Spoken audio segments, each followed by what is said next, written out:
Hello दोस्तों, आज का व्लॉग बहुत ही मस्त, रोमांचक और ख़तरनाक रास्तों से होते हुए मैं आपको आज कल्पेश्वर महादेव, जो पंच केदारों में से एक केदार हैं, उनके दर्शन कराऊंगा। आपको कलरफुल एक झरना भी दिखाऊंगा जिसमें हमें कलर दिखाई दिए, जो मैं आपको भी दिखाऊंगा। तो आज का व्लॉग बहुत अच्छा, शानदार और मस्त होने वाला है। तो चलिए शुरू करते हैं आज का व्लॉग। हेलो दोस्तों, मैं अजनीश शर्मा एक बार फिर से आपको अपने ब्लॉग में मैं स्वागत करता हूं आप सबका। बड़ों को नमस्ते, छोटों को प्यार के साथ। आज मैं आया हूं पंच केदारों में से एक कल्पेश्वर महादेव मंदिर में, और आज हम यहां पे दर्शन करेंगे। मैं चारों केदार में तो जा रखा हूं पहले भी, केवल ये पंच केदार हैं। कल्पेश्वर बाबा के दरबार में मैं अभी तक नहीं आया था। लास्ट टाइम मैं आया था, लेकिन रास्ता खराब होने की वजह से मुझे वापस बीच में ही रास्ते में यात्रा को छोड़ के जाना पड़ा। आज फिर आया हूँ, तो आज हैं दर्शन। हमने जोशी मठ से टैक्सी हायर की थी। जोशी मठ से जो कल्पेश्वर महादेव की मंदिर की दूरी है वो है 25 किलोमीटर, और बद्रीनाथ से ये हाईवे से अलग रास्ता जा रहा है के लिए। उर्गम घाटी बहुत ही अच्छी घाटी है। सुंदर सुंदर पहाड़ हैं, सुंदर सुंदर गांव हैं, और ये इस घाटी में रास्ता अच्छा नहीं होने की वजह से काफ़ी कम लोग जाते हैं। जैसा कि आप देख ही रहे हैं कि ये यहाँ पे एक पावर प्रोजेक्ट भी चल रहा है, तो ट्रक वगैरह भी काफ़ी आते जाते रहते हैं। हमें रास्ते में कोई साइन नहीं मिला, कोई बोर्ड नहीं मिला कि भाई ये रास्ता है। शायद मैं जब पिछली बार आया था तो शायद मैं रास्ता भूल गया था, इसी वजह से मैं वहाँ तक नहीं पहुँच पाया। तो आप रोड देख रहे हो कितनी खतरनाक है। ये पंच केदारों में से एक केदार कल्पेश्वर महादेव के मंदिर जाने का एकमात्र रास्ता है। ये आ गए बजरंगबली। जय बजरंगबली। तो आप देख रहे हैं केदारनाथ, प्रथम केदार, मध्य महेश्वर द्वितीय केदार, तुंगनाथ तृतीय केदार, रुद्रनाथ चतुर्थ केदार, और कल्पेश्वर पंच केदार जाने के लिए, कल्पेश्वर जाने के लिए देख रहे कितना खतरनाक रास्ता है आप। ये है रास्ता, ये है हमारी उत्तराखंड की गवर्नमेंट का डेवलपमेंट। आप देखिए, यहाँ पे हम जैसे भक्त ही आते हैं। यहाँ पे मंदिर का जो है वो ऑन रोड है, केवल आपको एक पुल पार करना पड़ता है। लेकिन आप देख रहे हैं किस तरह की रोड है, ये मैं आपको दिखाना चाहता हूँ। जितने भी यात्री यहाँ पे आते हैं, सांस उनकी अटकी रहती है। क्यों? क्योंकि खतरनाक रास्ता है। लास्ट टाइम जब मैं 2019 में आया था तो गोविंद घाट के पास पहाड़ टूट गया था। मैं बद्रीनाथ जा रहा था, तो वापस जाते हुए मैंने सोचा कि चलो कल्पेश्वर महादेव के दर्शन कर लेता हूँ। मैं बुलेट से था उस समय, तो बुलेट पे जब मैं आ रहा था तो कोई साइन नहीं था, कोई डायरेक्शन नहीं दे रखी कहाँ पे मंदिर है। मैं रास्ता भटक गया, मैं पता नहीं कहाँ पहुँचा। फिर उसके बाद शाम हो गई, मैंने कहा चलो यार अब वापस चलते हैं, फिर आएंगे। लेकिन जब बाबा का बुलावा होता है, इंसान तभी पहुंचता है। ये देखिए पहाड़ देख रहे हैं आप। अगर आप देख रहे हैं ऊंचे ऊंचे पहाड़, और ऊंचे पहाड़ों पे पेड़ नहीं है। रास्ता तो वाकई में एडवेंचरस है। अगर कोई सामने से गाड़ी आ रही हो तो आपको साइड में ही गाड़ी लगा लेने में ही भलाई, वरना आप भी फंसोगे और सामने वाला भी फंसेगा। तो इसलिए आराम से साइड में लगा होगा। यहाँ से जोशी मठ 25 किलोमीटर है, और ये जो मेन हाईवे जो बद्रीनाथ से है, ये है आपका 13-14 किलोमीटर। जो ये आप देख रहे हो ना, डेंजरस रास्ता, ये 11-12 या 13 किलोमीटर का होगा। लेकिन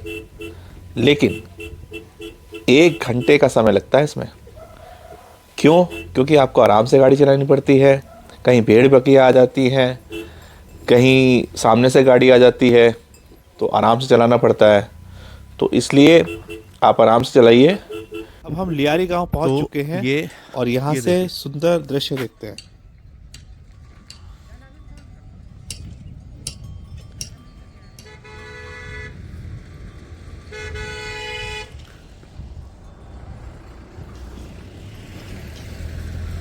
कितना प्यारा गांव है।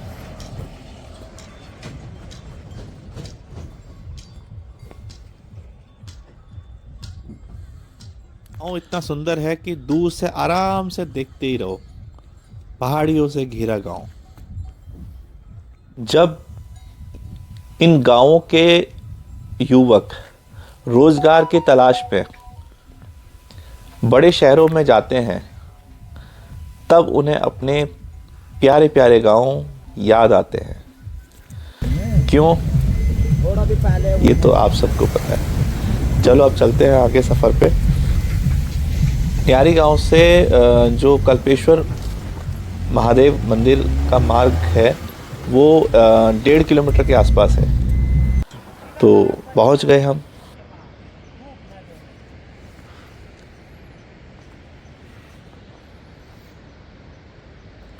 ये कल्पेश्वर घाटी के बारे में बता रखा है, दुर्गम घाटी।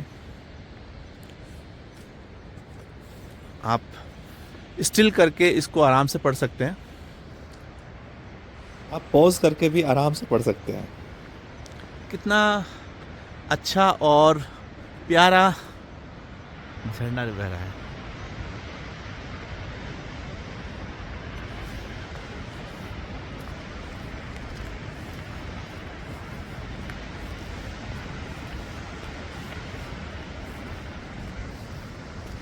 और मुझे ममगाई जी मिले, जो मुझे रुद्रनाथ ट्रैक पर मिले थे।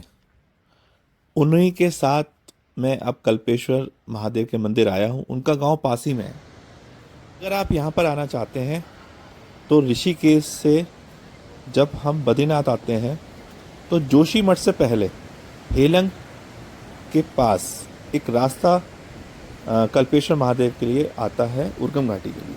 हम जब पुल पार कर रहे थे तो ममगाई जी ने एकदम से दिखाया झरने में कलर। झरने पर आप देख रहे हैं इंद्रधनुष बना हुआ है। वो इंद्रधनुष जैसा बना है। हाँ ये देखो, मैं जूम करता हूँ। ये आ गया, कलरफुल दिख रहा है आपको झरना, और कहीं नहीं दिखेगा। केवल ये इतने ही एरिया में दिख रहा है यहाँ पे।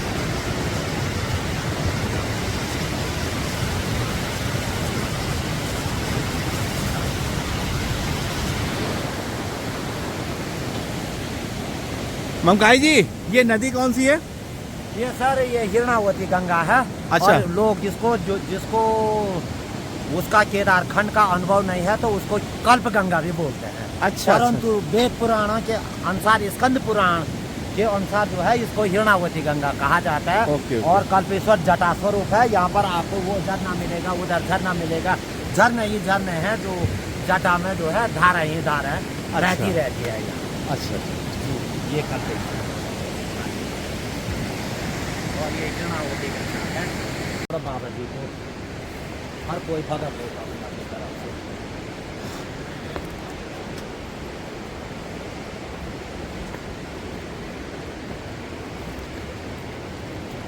और यहाँ पर एक बहुत पुराने कई वर्षों से बाबा जी हैं यहाँ पर संतोष गिरी। जब मैं जा रहा था तो एकदम से मुझे एक छिपकली टाइप की दिखी, जो पहाड़ों में बहुत दिखती है। तो मैंने कहा चलो आपको भी दिखा दूं।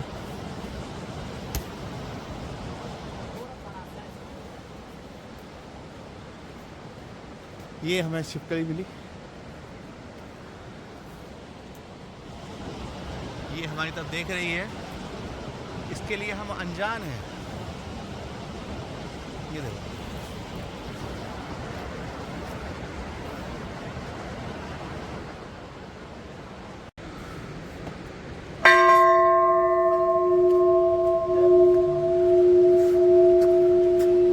हम अब पहुंच चुके हैं कल्पेश्वर महादेव के मंदिर में। जय महादेव।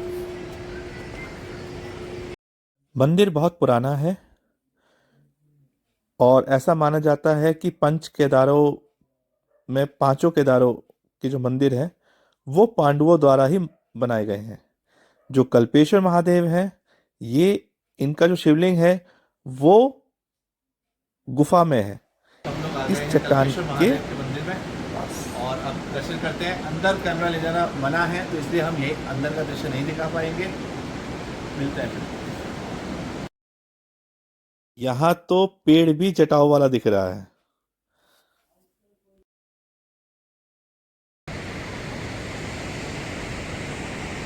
पुजारी जी ने बताया कि जैसे कि ये मंदिर है, यहाँ पे शिवलिंग है, शिवलिंग के में जो ये चट्टान है, इसमें जो ये आपको धारियाँ दिख रही हैं, ये हैं केश। उन्होंने कहा था मंदिर के पीछे जो है जो धारियाँ दिखेगी वही केश है। कल्पेश्वर मीन्स कल्पों में ही गंगा जी को उन्होंने आह्वान किया था और शिव जी के यहाँ पे कल्पेश्वर की पूजा होती है। तो ये है मंदिर पूरा।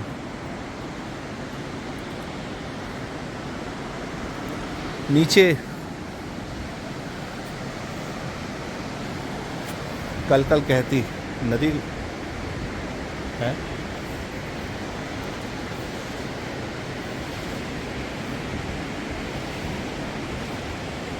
जी के नेगी जी और ये है हमारे मंगाई जी जो हमें रुद्रनाथ में मिले थे, और आज इनकी मतलब वजह से इतने अच्छे दर्शन में पंडित से भी मुलाकात हो गई और ईश्वर के प्रसाद के रूप में हमें चाय भी मिल गई। क्योंकि बस ये है कि आप पंडित जी कुछ बोलना चाहोगे? अरे क्या बोलूँ, सब आनंद है। भगवान सदा सुखी रखे आप लोगों को, आपकी यात्रा मंगलमय हो, आपके परिवार में जो है सब राजी सुखी रखे भगवान, आपकी मनोकामना पूर्ण हो। धन्यवाद। चलो पंडित जी है धन्यवाद। दोस्तों, ये मुझे गाजियाबाद से आए हुए हैं, कल्पेश्वर महादेव के दर्शन करने आए थे और भारद्वाज जी हैं ये, ठीक है। अब हो सकता है ईश्वर की कृपा से हमारा अगला प्रोग्राम बने। बिल्कुल बिल्कुल, और भैया से आशा करते हैं मिलते रहेंगे और हमारी बहुत एक अच्छी सी ट्रिप होगी और भगवान के सारे मंदिर हम घूमेंगे साथ, आशा करते हैं। चलो ठीक है। माशा दर्शन करने के बाद जो आनंद होता है वो सुख अलग ही होता है। तो फाइनली पंच केदारों के मैंने दर्शन कर ही लिए। पति के साथ कुछ समय बिताने के बाद हमने कहा चलो अब वापस चलते हैं, क्योंकि समय भी हो रहा है और मुझे देहरादून भी जाना है। और फिर हम वापस हो लिए खतरनाक रास्तों पे चलते हुए।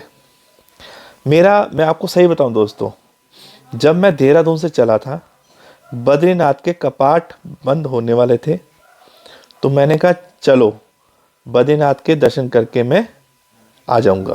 भयंकर रास्ता आ गया, देखो क्या भयंकर मज़ा आ रहा है। गाड़ी में बैठ के झूले का मज़ा, झूला झूलना, आहा, इसका भी अलग ही आनंद है।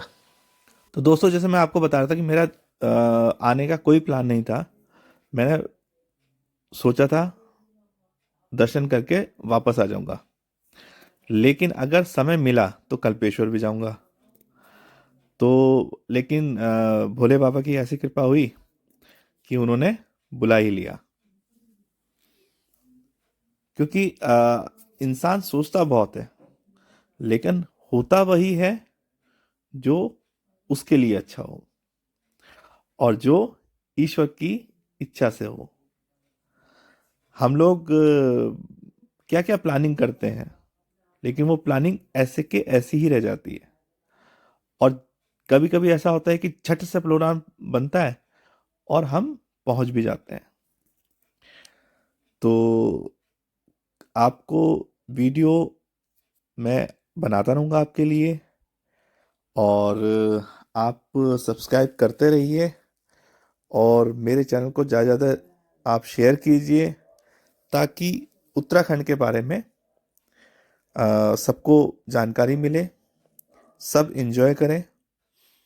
तो हम अगला वीडियो में मिलते हैं। नमस्कार, धन्यवाद।